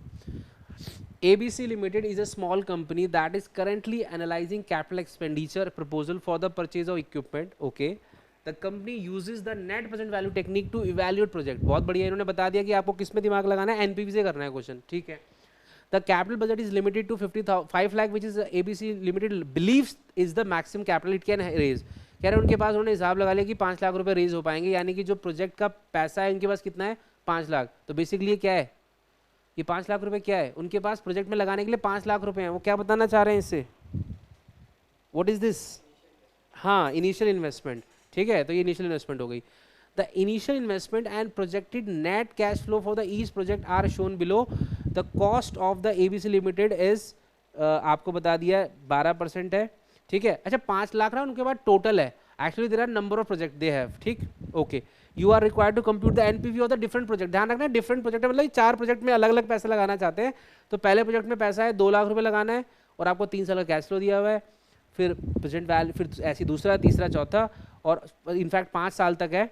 और आपको करना क्या था, बस ऊपर यही तो करना था, NPV निकालना. मतलब आप बता रहे हैं कि आप एनालाइजिंग कर रहे हो, तो आप समझ सकते हैं कि आप अलग अलग प्रपोजल, ये म्यूचुअल एक्सक्लूसिव प्रपोजल्स नहीं है. ये तो उन्होंने बोला 4 प्रोजेक्ट हैं अलग अलग. तो आप क्या करोगे, चारों को इवैल्यूएट कर लो. अगर किसी प्रोजेक्ट का NPV नेगेटिव आ जाए तो आप बोलोगे ये वाला प्रोजेक्ट कंपनी नहीं करेगी, और अगर पॉजिटिव आ रहा है तो वो करेगी. तो आपको इसमें NPV निकालना है अलग अलग. ठीक है. तो बहुत simple question, I think class में करने लायक तो नहीं है. कर लोगे या करें इसको, कर लोगे ना इसको. तो कुछ भी नहीं है. जो हमने समझ लीजिए एक क्वेश्चन किया है ना पीछे, उसके 4 पार्ट्स बन गए हैं. 4 बार करना है आपको. बिल्कुल सिंपल है. राइट. चलिए एक छोटी सी चीज़ समझानी है आपको, वो ये एग्जाम्पल. लेट से जो क्वेश्चन हमने भी किया वो कुछ इस तरह का ही था. 50,000 रुपये हमारी प्रोजेक्ट है और लाइफ है इसकी 5 ईयर्स, और डिस्काउंटिंग रेट लेट से 15% है इस बार. ठीक है. तो क्वेश्चन मैंने बिल्कुल नॉर्मल लिखा है. कॉस्ट 50,000 यानी कि इनिशियल इन्वेस्टमेंट 50,000 रुपये है. लाइफ सॉरी उसका जो, अच्छा मैंने यहाँ पे परसेंटेज लिख दिया, 5 ईयर्स की लाइफ है और डिस्काउंटिंग रेट 15% है. और आपको ध्यान से सुनना, आपको ये दिया हुआ है उनकी क्वेश्चंस आपको 1 2 3 4 5. अच्छी बात ये है कि जो कि प्रैक्टिकली बहुत कम होती है, वो ये है कि इन्होंने दे दिया कि जो कैश फ्लो है ना इसके, वो ना 15,000 रुपये हैं. 15,000 रुपये हर साल है. 15,000 रुपये रहने वाले हैं. 15 15 15 15. तो क्वेश्चन तो बहुत इजी है, इसमें कराने लायक कोई बात नहीं है. इसमें एक नई बात बतानी है आपको, वो ये है कि अगर 15,000 रुपये ही हर बार है, या 15 से मतलब नहीं है, मतलब अगर आपका कैश इनफ्लो सेम है, तो आपको मेहनत करने की जरूरत नहीं है कि आप 5 बार डिस्काउंटिंग फैक्टर अलग अलग लिखोगे और फिर उनको मल्टीप्लाई करोगे और फिर उनको प्लस करोगे. रादर आप क्या करोगे, जो डिस्काउंटिंग फैक्टर होते हैं, यानी हमारा DF होता है या PVIF होता है, उसको हम ऐड करके ना क्यूमुलेट कर लेते हैं और उसको एन्युटी, इसको हम बोलते हैं एन्युटी. एन्युटी समझते हैं आप किसको बोलते हैं? जब एक जैसा अमाउंट बार बार हर साल सेम होता है तो उसको एन्युटी बोलते हैं फाइनेंस की लैंग्वेज में. तो यहाँ पर ना इंटरेस्ट फैक्टर ना बन के कौन सा फैक्टर बन जाता है, एन्युटी फैक्टर. तो यानी कि अगर इस क्वेश्चन को हम नॉर्मली करते तो हम कैसे करते, आपको पता है. इसको हम क्या करते हैं, हम लिखते हैं discounting factor at the rate 15%. और आप क्या करते, जबकि इसको ऐसे करना नहीं है, सिर्फ पहले आपको समझा रहा हूँ कि अलग क्या करना है. तो अगर आप नॉर्मली करते तो क्या करते हैं, 1 डिवाइड बाय 1.15, 1 डिवाइड बाय 1.15 करते, वो आ रहा था 869. अच्छा मैं 3 डिजिट तक ले रहा हूँ. 869 आ रहा है पहले साल का. फिर मैंने इक्वल का साइन प्रेस किया, कितना आ रहा है 756. फिर मैंने इक्वल का साइन प्रेस किया, कितना आ रहा है 857. आप समझ गए. ऐसे 5 साल का अलग अलग आता. इसको हम बोलते हैं प्रेजेंट वैल्यू इंटरेस्ट फैक्टर या प्रेजेंट वैल्यू फैक्टर सिर्फ. ठीक. और ये हमने सीखा है अभी तक, मल्टीप्लाई करते और यहाँ पे निकाल देते और फिर माइनस करता मैं 50,000 आंसर आ जाता. लेकिन ये आपका टाइम वेस्ट है अगर आप ऐसे कर रहे हो. क्यों? अगर आपके कैश फ्लो हर साल के सेम है, ध्यान रखना हर साल मतलब हर साल, it should be same for all the years. अगर यहाँ पे एक बार 4 बार 15 है और एक बार 15,000 एक भी हो गया तो ये फॉर्मूला काम नहीं करेगा जो मैं बताने वाला हूँ. ठीक है. तो फिर क्या करना होता है, आप खुद सोचो, आपको इस छोटे से एग्जाम्पल समझ में आएगा. ध्यान से सुनना. 1 multiply by 2 plus 2 multiply by 2 plus 3 multiply by 2 plus 4 multiply by 2 plus 5 multiply by 2. इसको मैं एक तरीका तो यही है कि मल्टीप्लाई कर लेता हूँ पहले 1 इंटू 2 2 प्लस फिर 2 इंटू 2 जो भी है करने. लेकिन ये तो टाइम वेस्ट है. आपको पता है इसमें एक चीज़ कॉमन है, आप देख रहे हैं इसमें 2 कॉमन है. तो क्या करना चाहिए, 2 को बाहर निकाल लो. तो आप क्या कर रहे हो, बाकी 1 प्लस 2 प्लस 3 प्लस 4 प्लस 5, उससे क्या हुआ टोटल कर दिया फटाफट आपने. ये आ गया 9 12 15 आ गया इंटू 2 कितना आ गया 30. इससे आपकी मेहनत पता है क्या बची, आपको मल्टीप्लाई सिर्फ एक बार करना पड़ा जो आपको यहाँ 5 बार करना पड़ रहा था. तो आप मेरा पॉइंट समझे, जो चीज़ कॉमन है उसको एक ही मल्टीप्लाई करना है. यहाँ पे मेरे लिए कॉमन क्या था, 2 कॉमन था, मैंने बाहर निकाल लिया, और जो बाकी जो कॉमन नहीं थी उसको प्लस कर दिया. तो आपको क्या करना है, 15,000 को बाहर निकाल लिया, मतलब 15,000 को मल्टीप्लाई करेंगे किससे, जो इसके फैक्टर्स है ना उनका टोटल कर लेंगे. यानी 869 जो है 756, इन सबको करके क्या करेंगे, प्लस कर लेंगे. जब हम इसको प्लस कर लेते हैं, it we call it present value annuity factor है, ठीक है। और सीधा प्लस करने के बाद लेट से प्लस करने के बाद 3.5 आया, तो मैं क्या करूँगा 15,000 इंटू 3.5 और सीधा आंसर आ जाएगा। अच्छा, वो भी आपको क्या करना है, मेहनत कैसे करनी है उसके लिए भी आपने देखो अब क्या करना है, सुनो 1 डिवाइड बाय 1.15 किया, एक के बाद ये आया, लेकिन इसकी हमें ज़रूरत नहीं है, इस बार नहीं है ना ज़रूरत, तो कोई बात नहीं, ज़रूरत नहीं है, फिर भी आप क्या करेंगे, इसको आप क्या कर सकते हैं m प्लस में डाल सकते हैं, हाँ वैसे भी हो जाएगा। अब जैसे फिर सेकेंड ईयर का आ गया, थर्ड ईयर का आ गया, फोर्थ ईयर का आ गया, 5 ईयर का आ गया, 5 सालों का आ गया। अब हमें इसका टोटल चाहिए, तो वी कैन प्रेस GT। अगर आप GT प्रेस कर रहे हैं तो जो 5 सालों के फैक्टर थे उसका टोटल आ गया, दैट इज 3.352, ये आ गया इसका टोटल 3.352। तो जब भी कभी भी आपको क्वेश्चन में इस तरह से होगा तो आप क्या करेंगे, जैसे मुझे इस क्वेश्चन में PVCI निकालना था, तो मैं क्या करने वाला होता, मैं करता जो मेरा कैश इनफ्लो है एक साल का into PV annuity factor, present value annuity factor 15% वाला कितने साल के लिए, 5 ईयर्स के लिए, इसको इस तरह से लिखते हैं PVAF 15% का 5 ईयर्स के लिए। और कैश इनफ्लो सिर्फ एक बार लिखा, जो मैंने अपने एग्जांपल में 2 कॉमन लेके बाहर निकाला था, तो यानी कि कितना हो जाता 15,000 इंटू 3.352, और इससे आपका आंसर आ जाता, और इसमें मैं सीधा PVCO माइनस करता यानी 50,000 और आंसर आ जाता। तो आपको टेबल नहीं बनानी अगर आपके कैश फ्लो इनफ्लो सेम है तो, it will save your time and energy both, right, ठीक है ना। ये सिर्फ कब लगा सकते हो, जब कैश इनफ्लो सेम होगा। तो ये बात आपको पता होनी चाहिए। और कैलसी पे किस तरह से निकालना है, फैक्टर निकालते जाइए सबको, और उसके बाद GT प्रेस कीजिए, आपका टोटल आ जाएगा उससे, ठीक है। अच्छा, ये जो 2 बातें मैंने आपको बताई हैं, फैक्टर ऐसे निकालते हैं और इसको टोटल भी ऐसे कर सकते हैं, वैसे तो ये कैलसी से ही करना चाहिए, बट फिर भी कोई बोला नहीं हमें कैलसी समझ नहीं आता, जबकि ऐसा बहुत अजीब बात अगर कोई कहता है तो, या हमें क्रॉस चेक करना है, तो चलो क्रॉस चेक करना है। एग्जाम में कभी कभी टेबल दी जाती है, इसकी टेबल अवेलेबल है अपने पास, ठीक है। तो एक बार मैं टेबल में निकालना सिखा रहा हूँ आपको, दिखा रहा हूँ सिर्फ उसको, सॉरी देखिए ये future value table of future की हमें ज़रूरत नहीं है, दिस इज PVIF। देखिए अभी हमने 10 को यूज़ किया था, ध्यान होगा आपको 10 को, तो देखिए 10 अगर मैं 10% का रेट 10% हमने भी किया था, वैल्यू भी हमें याद है 9090 आ रहा था। अब देखो 10% का एक साल बाद का क्या है, ये वैल्यू 909, क्लियर है ना। और 2 साल बाद क्या 826, ये 3 डिजिट तक देता है हमें यहाँ पर, 3 साल के बाद ये। तो यानी किसी भी रेट की वैल्यू अगर हम कैलकुलेट नहीं करते तो we can see in the table also, but exam में कोई गारंटी नहीं कि टेबल मिलेगी, मिल सकती है बट पक्का नहीं है, और आपको टेबल पर रिलाई होना नहीं चाहिए।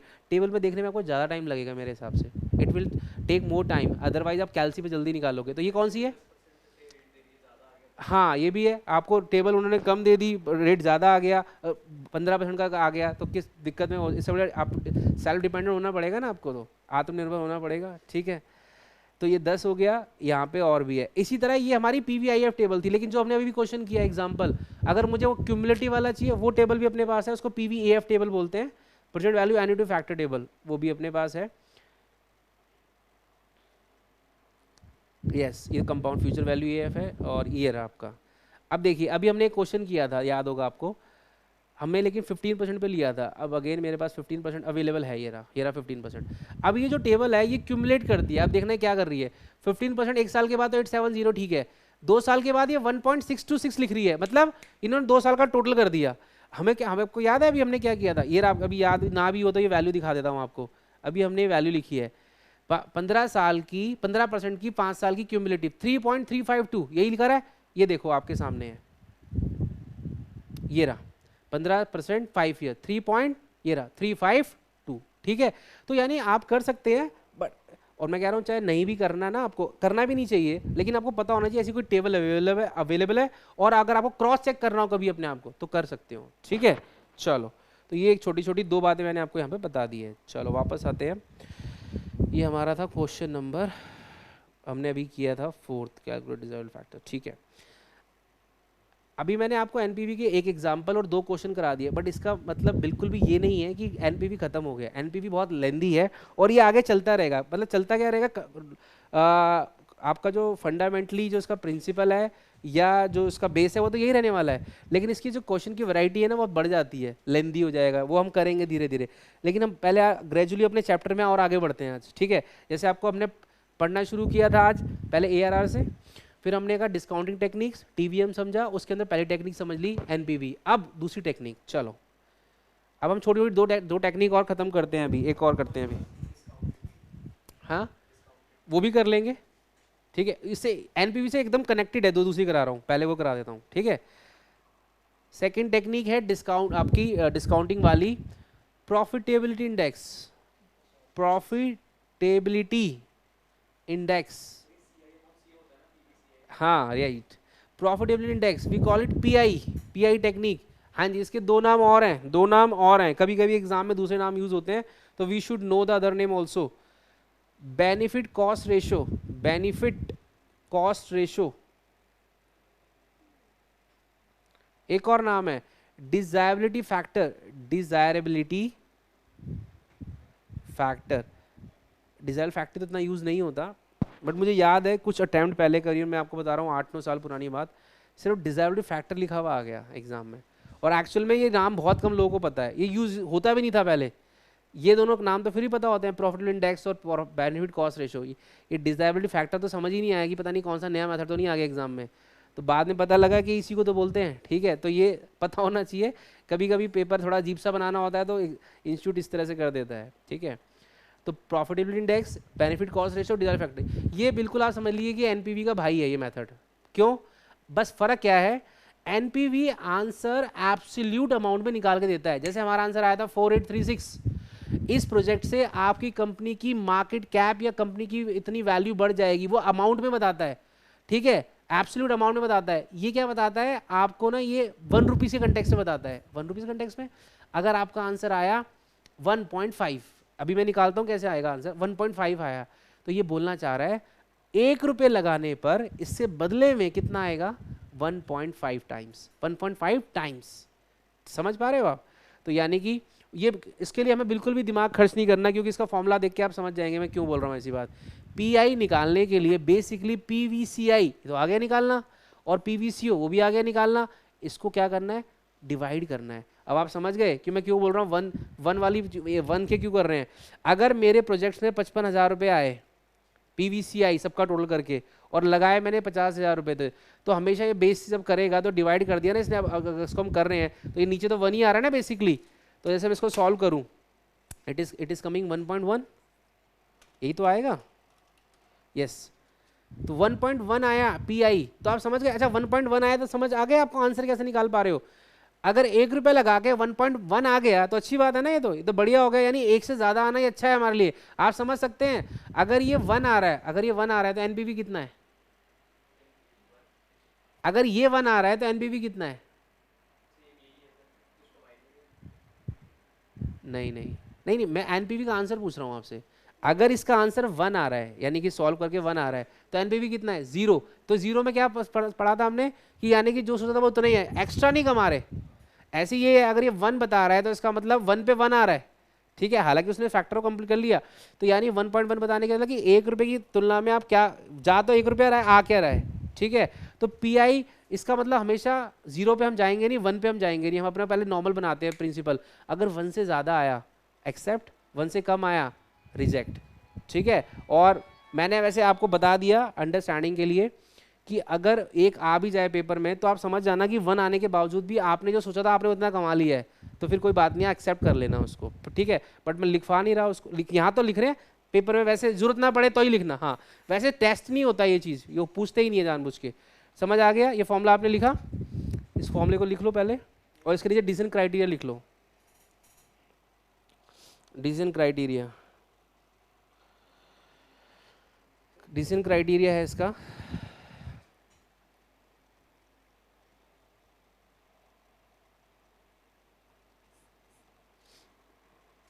First if PI greater than 1 or equal to, you can say accept.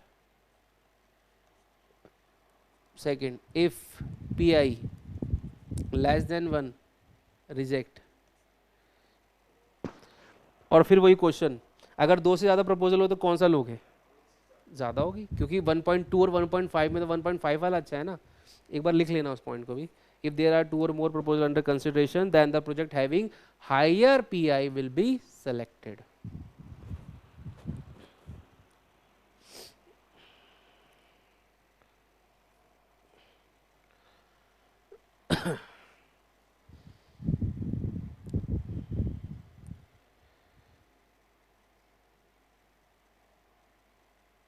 ठीक है, तो फॉर्मूला हमने कर लिया, क्राइटेरिया बता दिया, फॉर्मूला का समझ भी लिया, और इसमें अलग तो कुछ, क्योंकि हमें पीवीसीआई ऑलरेडी निकालना आ चुका है तो अलग तो कुछ सीखना ही नहीं है। ठीक है, एक क्वेश्चन दिमाग में आता है कि जब एनपीवी से चीज़ें समझ में आती है और इसमें तो क्यों निकालते हैं, तो उसका आंसर वही है कि एनपीवी ना आपको आंसर रुपीज़ में निकाल के देता है, और ये आपको कंपैरेटिवली बताता है, कंपैरेटिवली कि आपने इतना करा है तो इतना। क्योंकि देखो कभी कभार क्या होता है ना, मैंने कहा मेरा एनपीवी जो है, मेरा जो एनपीवी है वो 500 करोड़ है, आपका एनपीवी एक प्रोजेक्ट का 500 करोड़ है, अब इसका 5000 करोड़ है, तो अमाउंट देखने से तो ज़्यादा लग रहा है, लेकिन हो सकता है उनकी साइज़ में डिफर हो। आप समझ रहे हो? आप तो वही बात हो गई ना, मैंने कहा आपके 80 नंबर है, मैंने कहा मेरे 90 नंबर है, मेरे 200 में से थे। आप समझ रहे हो, मेरे 200 में से 90 थे, आपके 100 में से 90 थे, तो आपके अच्छे हुए ना। बट अगर इसको परसेंटेज में बोलते हैं, आप बोले 80%, मैंने कहा मेरे 75%, तो आपको फिर समझ आ गया कि परसेंट ज़्यादा जिसके। तो ये वही है, अगर अब पीआई को कंपेयर करोगे तो 1.2 और 1.5, तो एक की तुलना में 1.2 और एक की तुलना में 1.5, तो अमाउंट की जरूरत ही नहीं है ना। लेकिन एनपीवी कई बार भ्रमित कर देगा आपको, 500 और 500 करोड़, तो वो चीज़ है, इसलिए अपना अपना इंपॉर्टेंस है। और एक चीज़ और, ये जो मेथड है ना एपीआई, अभी हम एक आखिरी में ना मिसलेनियस टॉपिक करेंगे चैप्टर के, वो है कैपिटल रैशनिंग नाम का एक टॉपिक है। कैपिटल रैशनिंग, पैसा अगर सीमित है तो वहाँ पे ना काम आता है एपीआई। कैसे काम आता है वो अभी समझाऊंगा। सीमित है मतलब जैसे अभी तो हम क्या पढ़ रहे हैं, कंपनी के पास 5 करोड़ रुपए है, ठीक है, और वो प्रोजेक्ट में लगा सकता है। अब अगर उन्होंने क्या बोला कि 500 करोड़ तो हैं, लेकिन कंपनी के पास ना 4-5 प्रपोजल है, और एक प्रोजेक्ट में लगाने की जो क्षमता है वो इतनी है कि इस प्रोजेक्ट में इससे ज़्यादा लग ही नहीं सकता। यानी कि आपके पास जो चीज़ है ना उसको ना बांटना है अलग अलग चीज़ में, और किस में कितना बांटना है ये बता रखा है मैक्सिमम। उसको बोलते हैं कैपिटल रैशनिंग, यानी पैसा कम होने की वजह से उसको रैशनिंग करनी पड़ेगी, देखना पड़ेगा कहाँ डालना है। तो वहाँ पे पीआई यूज़ में होता है, कैसे होता है वो समझ लेंगे, अभी काम करनी है। हाँ बस बस वही चीज़ है कि अगर कम होगा तो फिर हम उस हिसाब से करेंगे जिसकी पीआई ज़्यादा आ रही होगी, तो वहाँ पे वो काम आता है ये। तो उसका एक अलग से क्वेश्चन है, करेंगे, अभी नहीं करवा रहा, बट वहाँ पे यूज़ होगा। ठीक है, चलो एक क्वेश्चन कर लेते हैं छोटा सा इसका। Question number 5. Suppose we have 3 projects involving discounted cash outflow 5,50,000, 75,000 और 1,20,000। आई थिंक 1 करोड़ ही है, हाँ जी 1,20,000, राइट। 3 प्रोजेक्ट है, आप देख रहे हो कितना अलग अलग इसमें वेरिएशन आउटफ्लोज में। एक में 5,50,000 जा रहे हैं, या आउटफ्लो है, आउटफ्लो पीवीसीओ। तीन अलग प्रोजेक्ट्स है ना, 3 अलग प्रोजेक्ट्स हैं। और उसके अंदर ध्यान देना, suppose further the sum of discounted cash inflow, word पे ध्यान देना, sum total of discounted cash inflow. Discounted cash inflow मतलब क्या करके दे दिया, पहले से पीवीसीआई बना के दे दिया, तीनों का बना के दे दिया अलग अलग। एक में 6.5 लाख आ रहे हैं, दूसरे में 95, और तीसरे में 1,30,000 रुपए आ रहे हैं। यानी कि 3 अलग अलग क्वेश्चन हो गए आपके सामने, तीनों का पीवीसीआई पता है, तीनों का पीवीसीओ पता है, सिर्फ फॉर्मूला लगाना है। देखो क्वेश्चन में मांगा गया है कैलकुलेट डिजायरेबिलिटी फैक्टर, वही नाम जो बहुत कम यूज होता है, डीएफ निकालना है, desirability factor of 3 project. 1 minute लगा के निकाल दीजिए, मुझे 2 मिनट दीजिएगा।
हो गया।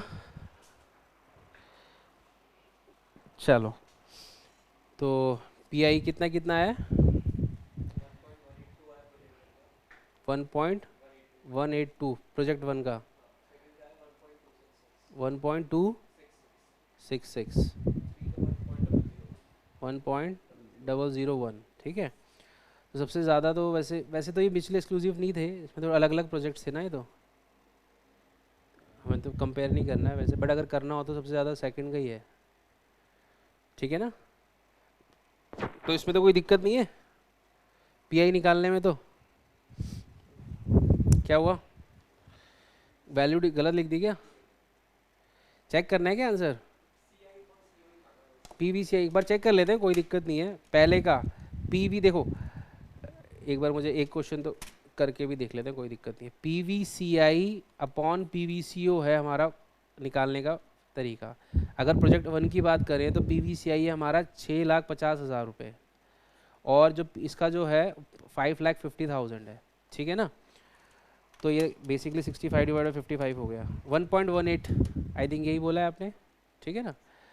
दूसरे वाला, ये दूसरे वाला हो गया 95 अपन 75, 95/75 1.26, ये भी ठीक है। हाँ ठीक है, फिर ठीक है, और क्या।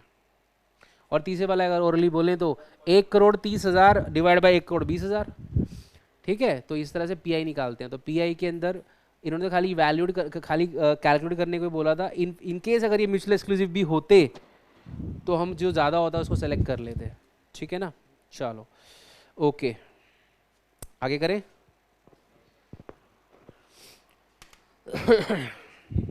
अच्छा डैश, ठीक है। आई थिंक वैसे हमने दो, ठीक है, हमने एक तो एआरआर कर लिया आज, एनपीवी हो गया, एनपीवी हो गया, कंटिन्यू रहेगा आगे, यूज़ होता रहेगा, और हमने पीआई कर लिया, ठीक है। अब देखो नेक्स्ट सेशन में मैं आपको डिस्काउंटेड पे बैक पीरियड करा दूंगा। It will take only 2 minutes, मतलब ये तो कुछ है नहीं, क्योंकि पे बैक पीरियड आता है ना, ये तो बहुत जल्दी हो जाएगा। हमारा मेजर जो टाइम है अगली क्लास में पता है किस में लगेगा? IRR, very important and very lengthy again, ठीक है। ओके गुड, तो आईआरआर करेंगे, और इसके बाद हमारा मॉडिफाइड वाले हैं, मॉडिफाइड वाले वो जैसे आईआरआर एक मॉडिफाइड आईआरआर होता है, और एक एनपीवी मॉडिफाइड एनपीवी होता है, थोड़ा सा वो अलग करके। तो ये नेक्स्ट क्लास में मेरा टारगेट है कि इन चारों टेक्निक्स को, modified IRR, modified NPV, PVP, इन सबको हम करेंगे तो चारों हो जाएंगी पूरी। तो हमारे चैप्टर का एक बेस कंप्लीट हो जाएगा, बेस इन द सेंस हमारा इनिशियल चीज़ हो जाएगी। फिर जो नहीं नहीं नहीं खत्म नहीं होगा चैप्टर, सिर्फ मैं ये बोल रहा हूँ कि टेक्निक्स हमारी एक एक बार सारी हो चुकी होंगी। फिर हम, जैसे मैंने आपको बोला कि एनपीवी बहुत ज़्यादा आता है, लेकिन इन टिपिकल क्वेश्चंस या इन लेंदी क्वेश्चंस वो हम आगे बढ़ेंगे उसके अंदर। फिर या किसी एक क्वेश्चन में दोनों से निकालना होगा, कंपेयर करना होगा, ठीक है। लेकिन अगली क्लास में हम इतना कर लेंगे कि हमारा एक बार चैप्टर का समझ लो कि एक राउंड क्लियर हो जाएगा, ठीक है। तो ओके, इतना करना है। आज का होमवर्क सिर्फ इतना ही है कि आपको मैंने ये वाला क्वेश्चन दिया था, एक तो क्वेश्चन नंबर 4 दिया था, इसको कर लीजिएगा। हाँ नेक्स्ट क्लास के बाद लेकिन आपको अच्छा खासा होमवर्क मिलना शुरू हो जाएगा, क्योंकि हमारे सारे मेथड हो चुके होंगे ना एक एक बार, तो फिर मैं आपको इसके प्रैक्टिस क्वेश्चन भी दे सकता हूँ, ठीक है। अभी क्योंकि ये क्वेश्चन आप अभी रुक जाओ, ठीक है, एक दिन और रुक जाओ, फिर नेक्स्ट क्लास में देंगे, ठीक है। चलो फिर आज इतना करते हैं, ओके, थैंक यू।